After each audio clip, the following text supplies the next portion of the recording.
आप सब यहाँ पे आए उसके लिए मैं वेलकम करता हूँ और शुक्रगुजार रहूँगा आपका कि आप अपने न्यूज़पेपर्स में, पोर्टल्स में, चैनल्स में हमारी पॉइंट को स्पेस दोगे।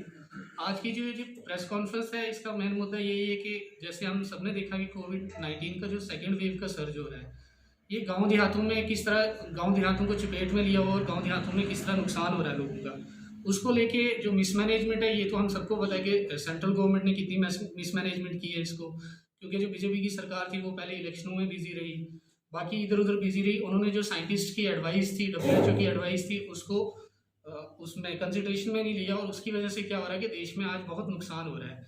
आज की जो प्रेस कॉन्फ्रेंस है उसमें जो मेन फोकस रहेगा वो मेरा यूटी एडमिनिस्ट्रेशन पे रहेगा। जो जे के यूटी है इसी पे मैं ज़्यादा आपसे बात करूँगा।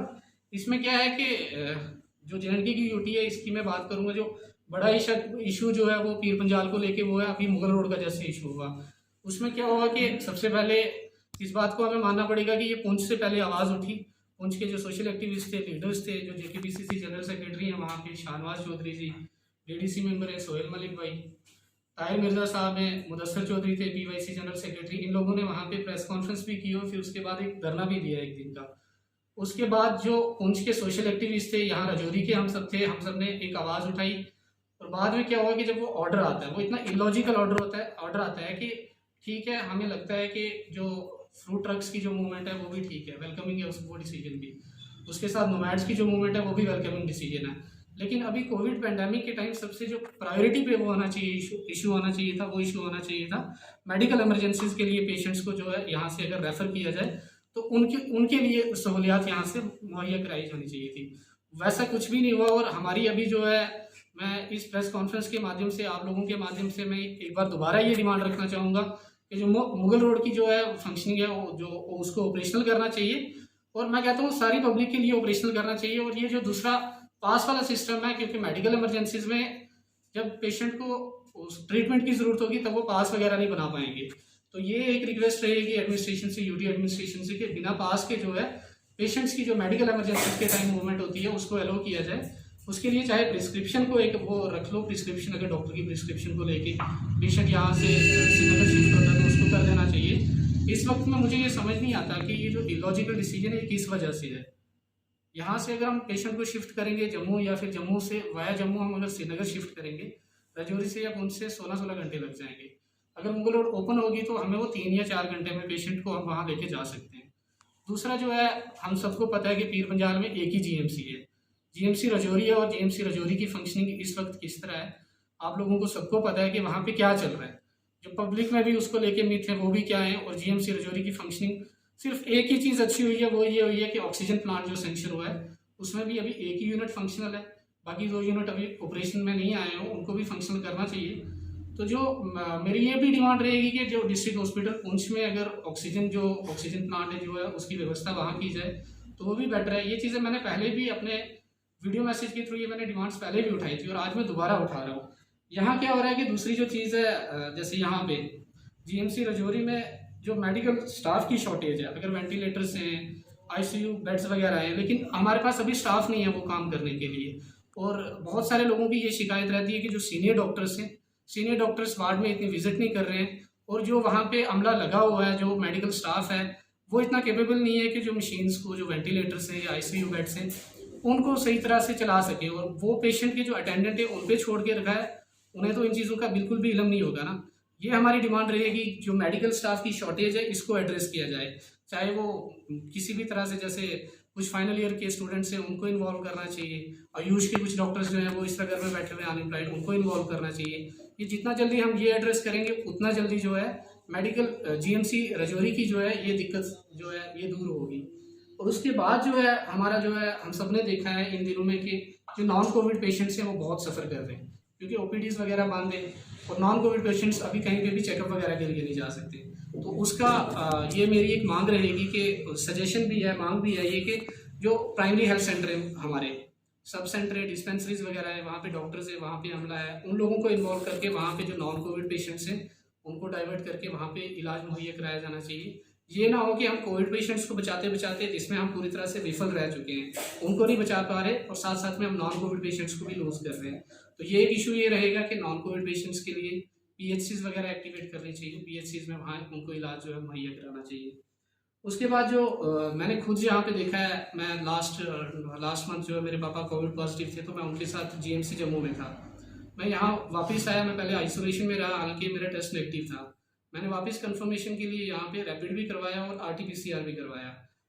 ये चीज़ मैंने देखी कि जम्मू में RT-PCR का अगर आप सुबह टेस्ट करवा रहे हो, सुबह सैंपल दे रहे हो, तो आपको रात 10-11 बजे तक पता चल जाता है कि आप पॉजिटिव हो या नेगेटिव हो। यही दिक्कत यहाँ पे क्या हुई कि RT-PCR करवाने के बाद मैं डेली CMO ऑफिस से भी टच में रहा। एक कोई ना कोई मेरी ओर से जाता था वहाँ पे रिपोर्ट लेने के लिए, क्योंकि मैं तो वापस आइसोलेशन में चला गया था। मुझे बराबर जो है 5 दिन के बाद रिपोर्ट मिली। अगर इसमें देख लो कि अगर कोई पेशेंट पॉजिटिव है, यहाँ पे हमने देखा है कि हर इंसान के पास ये सहूलियत तो है नहीं कि उसके पास अपनी गाड़ी हो या फिर उसके घर में जो है आइसोलेशन की सारी फैसिलिटीज़ हो। अगर खुदा न खास्ता वो पेशेंट पॉजिटिव होता है तो कितने लोगों के लिए वो सुपर स्प्रेडर का काम करेगा कोरोना का, तो कितने लोगों को और इन्फेक्ट करेगा। एडमिनिस्ट्रेशन को ये वाली जो है ये इस चीज़ पे ध्यान देना चाहिए कि RT-PCR रिपोर्ट जितनी जल्दी अवेलेबल हो सके वो उतनी जल्दी पेशेंट को अवेलेबल करानी चाहिए। उसके बाद क्या है कि अभी टेस्टिंग जो विलेजेस का देखा है, विलेजेस की जिस दिन का मैं यहाँ पे आया हूँ, वॉलंटियरिंग का काम भी कर रहा हूँ मैं इधर उधर, और जब मैंने राजौरी में आके देखा है, बहुत सारे गांव से कॉल आ रही है। बहुत सारे गांव में लोगों को, किसी को बुखार है, माइल्ड सिम्टम्स, हर कोई जहाँ से फ़ोन कर रहा है वहाँ पे लोग माइल्ड सिम्टम्स से सफ़र कर रहे हैं, लेकिन वहाँ पे कोई टेस्टिंग नहीं हो रही है, कोई कुछ नहीं हो रही है। वो लोग, अभी तो लॉकडाउन लगा हुआ, तो वो लोग यहाँ बाजार आने से भी डर है उनको। तो उससे ये मेरी डिमांड है कि जो डोर टू डोर, जैसे पिछले दिनों में भी ये साइंटिस्ट ने भी बोला, जितने एक्सपर्ट्स थे उन्होंने भी ये एडवाइस दी है कि अभी विलेजेस में हमें क्या करना चाहिए। मैंने पहले भी एक बार बोला था कि 3 T's का जो है वो अभी से हमें अप्लाई करना पड़ेगा मेथड। पहला टेस्टिंग, ट्रेसिंग और ट्रीटमेंट। अगर हम वो नहीं करेंगे तो गाँव में बहुत तबाही मच जाएगी, गाँव के लोगों को हम बहुत लूज करेंगे। और अभी वही हो रहा है, राजौरी पुंछ के जो पहाड़ी इलाका है, यहाँ पे हम वही देख रहे हैं कि गाँव में बहुत सारे केसेस आ रहे हैं लेकिन वो रिपोर्ट नहीं हो रहे। और वो क्या कर रहे हैं, वो लोग जो है आपस में आ जा भी रहे हैं, तो वो कोरोना की वहाँ पे इन्फेक्शन जो है वो रुक नहीं रहा और स्प्रेड होगा। और जैसे जैसे अगर ये केस खुदा न खास्ता कल को सीरियस टर्न ले लेते हैं तो फिर ये एडमिनिस्ट्रेशन को भी संभालना मुश्किल हो जाएगा और लोगों को भी जाने वाली बहुत नुकसान होगा। एक ये चीज़ थी टेस्टिंग की, और दूसरा ये था कि जो वैक्सीनेशन को लेके मिथ्स बने हुए हैं, एडमिनिस्ट्रेशन को इन्वॉल्व करना पड़ेगा टेस्टिंग के लिए भी और वैक्सीनेशन के लिए भी। चाहे वो पंचायती राज इंस्टीट्यूट से सरपंच है, वहाँ के पंची से, वहाँ के रिलीजियस फिगर से। हम अभी जो है मस्जिदों का, मंदिरों का इसलिए भी इस्तेमाल कर सकते हैं कि वहाँ से हम अनाउंस करें, वहाँ पे हम अब एक कोरोना अवेयरनेस के बारे में वहाँ से काम करें, वहाँ अनाउंस करें कि कोरोना का टीका जो है इससे कोई प्रॉब्लम नहीं है, कोई दिक्कत नहीं है। जिनको टीका लग रहा है वो बहुत सेफ है। और ये चीज़ मैंने खुद भी देखी है कोविड वार्ड में 1 महीना रहने के बाद, कि जिनको वैक्सीनेशन लगी हुई है वो इतने सीवियर नहीं जा रहे हैं केसेस, जिनको वैक्सीनेशन नहीं लगी हुई है वो बहुत सीवियर केसेस जा रहे हैं। जो मिथ कंस्पिरेसीज अभी फ्लोट कर रही हैं, इस पे एडमिनिस्ट्रेशन को ही काम करना पड़ेगा। देखो, हम अगर अभी कहेंगे कोई वॉलंटियर, कोई यूथ या वो सारी चीज़ें वो अवेयरनेस का काम करेंगे, वो कर सकते हैं, लेकिन they are no alternative to institutional failure.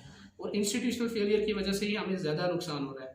हम जैसे GMC की बात कर रहे थे, GMC में जो ज़्यादा नुकसान इस वजह से नहीं हो रहा है कि पेशेंट कोविड पॉजिटिव है, तो इस वजह से हो रहा है, उनको फैसिलिटीज़ नहीं मिल रही, मेडिकल स्टाफ जो है वो केपेबल नहीं है वहाँ पे पूरी तरह से उनकी ट्रीटमेंट के लिए, उनको ऑक्सीजन नहीं मिल रही है, इस वजह से हो रही है। और वही सब जो है वैक्सीनेशन की जो बात है, वैक्सीनेशन का भी वैसा ही होगा। अगर वैक्सीनेशन नहीं करेंगे वहाँ के, हम अभी रिलीजियस फिगर्स को नहीं इन्वॉल्व करेंगे, लोकल जो पंचायती राज इंस्टीट्यूट्स हैं, सरपंचेस हैं, पंचेस हैं, या और नंबरदार, चौकीदार, उनको इन्वॉल्व नहीं करेंगे, एक अवेयरनेस ड्राइव नहीं चलाएंगे तो ये इसके लिए बड़ा मुश्किल हो जाएगा। लेकिन मौजूदा सरकार से तो बड़े बड़े दावे। हाँ, ये तो बहुत बड़े दावे किए हैं। हालांकि इसी पे मैं अगली बात रखना चाहूँगा।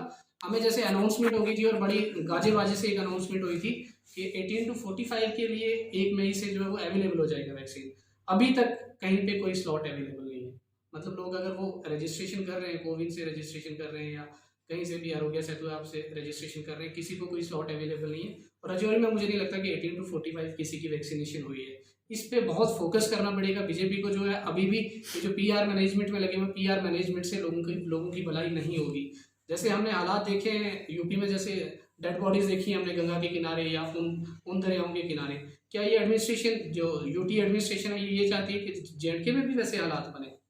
यहाँ पे कहाँ पता है कि अगर अभी गाँव में किसी जगह डेथ हो रही है तो वो तो पता ही नहीं कि कोविड इन्फेक्टेड है या नहीं है। बहुत सारी जगह पे हमने ये देखा है कि वो पेशेंट्स को एज टाइफाइड ट्रीट कर रहे हैं। अगर वो टाइफाइड का पेशेंट है, अगर उसकी खुदा न खास्ता डेथ होती है तो वो तो, अगर कोविड का पेशेंट हुआ तो उसने तो इन्फेक्ट कर दिया ना सबको। ये चीज़ कौन देखेगा? इनका फोकस अभी जो रजौरी में मैंने देखा है, अगर फोकस है भी एडमिनिस्ट्रेशन का हो तो रजौरी के थोड़े से छोटे से एरिया पे है, फोकस बना के रखा हो, अभी विलेजेस को इन्वॉल्व नहीं किया है। और ये विलेजेस में बहुत कहर बर्पा कर रहा है। जैसे मैं इस पे बात करूंगा, जैसे कोरोना वायरस की फर्स्ट वेव आई थी, उसमें क्या हुआ था कि एडमिनिस्ट्रेशन का भी फोकस था, लोगों का भी फोकस था कि जो रूरल एरियाज थे, रूरल एरियाज में कोरोना वायरस को जाने से बचाया जा रहा था। बाहर से कोई आदमी आ रहे थे, उनको क्वारंटीन में रख रहे थे, सारा कुछ कर रहे थे, 14 दिन का क्वारंटीन करके फिर वो घर जा रहे थे। तो रूरल एरियाज में वो नहीं गया। यहाँ पे क्या हुआ इस बार ये सबसे बड़ा अनफॉर्चुनेट ये हुआ कि गवर्नमेंट बिल्कुल सेलिब्रेट कर चुकी थी कि कोरोना खत्म हो चुका है, यहाँ से वैक्सीन बाहर एक्सपोर्ट कर दिया, ऑक्सीजन बाहर एक्सपोर्ट कर दी, एसेंशियल मेडिसिन बाहर एक्सपोर्ट कर दी। उससे क्या हुआ कि बिल्कुल लापरवाही की वजह से क्या हुआ कि कोरोना अभी रूरल एरियाज में पहुंच चुका है। ये जितना जल्दी सरकार मानेगी, क्योंकि अभी बड़ी दिक्कत ये हो रही है कि एडमिनिस्ट्रेशन इस चीज़ को मान नहीं रही है।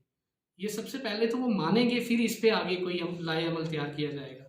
ये उनको मानना चाहिए। यहाँ से अभी जो है उसका क्या नाम, पहले एड्रेस करें ये सारी चीज़ें, रूरल एरियाज़ को, रूरल विलेजेस जो है उनको बचाना चाहिए। और फिर उसके बाद एक जो देखा है मैंने, पुलिस जो है वो as corona front line warrior हम सबको पता है, और उनका रोल जो है इसमें बहुत बड़ा होता है। इसमें हम क्या देख रहे हैं कि जो यहाँ की पुलिस है वो इसको लॉ एंड ऑर्डर प्रॉब्लम की तरह एड्रेस कर रही है, जबकि ये हेल्थ इमरजेंसी है। बहुत सारे लोगों में इन दिनों में, अगर मैं रजौरी वाली साइड, टाउन वाली साइड कहीं निकला भी हूँ, तो मैंने बहुत सारे लोग ऐसे देखे कि पुलिस बिना पूछे डंडा चला देती है। उसमें क्या हो रहा है कि बहुत सारे लोग कहीं कोई मेडिसिन लेने आया है, कोई टेस्ट करवाने आया है।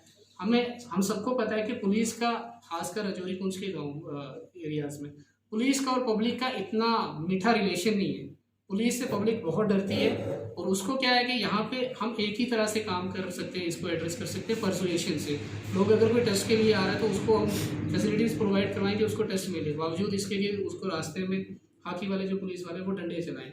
और इस वजह से मैंने बहुत सारी जगह पे देखा है, मैंने बहुत सारे लोगों से कॉल की कि आप आओ, हम आपका टेस्ट करवाते हैं, या जो फैसिलिटीज़ आपको चाहिए हम उनको प्रोवाइड करवाते हैं। उनका यही होता है कि हम आएंगे कैसे, पुलिस जो है रास्ते से वो आने नहीं दे रही। उस वजह से बहुत बड़ी दिक्कत हो रही है। पुलिस को इसको देखना पड़ेगा, हेल्थ इमरजेंसी की तरह लेना पड़ेगा। ये बड़ा अनफॉर्चुनेट है कि कोरोना वायरस की जो फर्स्ट वेव आई थी उसमें ना मेडिकल डिपार्टमेंट ने कुछ सीखा, खासकर मैं जीएमसी रजौरी की बात करूँ, ना जीएमसी रजौरी ने कुछ सीखा, ना पुलिस एडमिनिस्ट्रेशन ने कुछ सीखा, ना डिस्ट्रिक्ट एडमिनिस्ट्रेशन ने कुछ सीखा, और ना जो बाकी एक्सपर्ट्स थे उन्होंने कुछ सीखा। तो ये पहली तो हम वहाँ पे बहुत एडमिनिस्ट्रेशन द्वारा क्या मैसेज रहेगा आपकी तरफ से? एडमिनिस्ट्रेशन को ये इतनी सारी जो डिमांड्स कर रही है, एडमिनिस्ट्रेशन के पास ही कि आपको अभी ये स्टेप्स लेने पड़ेंगे, अगर नहीं लेंगे तो हम बहुत लूज कर जाएंगे। जीएमसी रजौरी की हालात एक्सेस करने पड़ेंगे। हमारे कांग्रेस के सीनियर लीडर्स ने भी पहले ये मुद्दा उठाया है। उन्होंने भी ये कहा है कि जैसे आप सबको पता है कि जीएमसी जम्मू में अभी सेंट्रल टीम जो थी, एक्सपर्ट्स की टीम आई थी, सेंट्रल टीम ऑफ एक्सपर्ट्स ने विजिट किया। तो मेरी यहाँ भी एडमिनिस्ट्रेशन से ये रिक्वेस्ट रहेगी कि आप उनसे बात करें, कोऑर्डिनेशन करें। यहाँ पे जीएमसी रजौरी में जो पीएचसीज हैं, सब डिस्ट्रिक्ट हॉस्पिटल्स हैं, यहाँ पे उस टीम की विजिट कराई जाए ताकि वो असेस करें कि क्या क्या कमियाँ कहाँ पे हैं। इसी के साथ मैं ये जोड़ना चाहूँगा कि रजौरी में, डिस्ट्रिक्ट रजौरी में, जैसे आप सबको पता है, आप सबको मालूम है कि जम्मू के बाद जम्मू डिवीज़न में अगर सबसे ज़्यादा कहीं डेथ्स हो रही है वो डिस्ट्रिक्ट रजौरी में हो रही है। ये बड़ी अनफॉर्चुनेट चीज़ है। इसमें अगर हम सेंट्रल टीम ऑफ एक्सपर्ट्स को नहीं बुलाएंगे, वो असेस नहीं करेंगे कि क्या क्या चीज़ अपग्रेड करनी चाहिए, चाहे वो मेडिकल स्टाफ को लेके है, मेडिकल इक्विपमेंट्स को लेके है, एसेंशियल मेडिसिन को लेके है, वो अगर असेस करके आगे अपग्रेड वो करवाएंगे चीज़ें, तो ये कोविड फाइट के लिए बड़ा वो रहेगा। तो एक जो चीज़ थी मेरी इसमें, वो ये था कि लॉकडाउन के दौरान क्या हुआ है कि बहुत सारे लोग जो है अपनी जॉब्स को बैठे हैं, और जो बीपीएल फैमिलीज हैं उनके पास अभी कुछ वो कोई रिसोर्सेज का सोर्स नहीं है, कोई इनकम का कोई सोर्स नहीं है। तो उसमें मेरा ये रहेगा कि इनको कुछ ना कुछ यूडी एडमिनिस्ट्रेशन को, डिस्ट्रिक्ट एडमिनिस्ट्रेशन को बैठ के कुछ ना कुछ एक स्ट्रेटजी अपनानी पड़ेगी जिसमें एक मिनिमम इनकम सपोर्ट उनको प्रोवाइड की जाए। तो जितनी जो आईसीएमआर की ड्रग्स है वो भी अवेलेबल कराई जानी चाहिए यहाँ पे जितनी भी है। तो रजौरी के लिए फोकस करना पड़ेगा, वरना हम बहुत नुकसान उठाएंगे इसमें। बहुत बहुत शुक्रिया। ज़्यादा नंबर ना दो लगाते हैं, इसलिए मैं बार-बार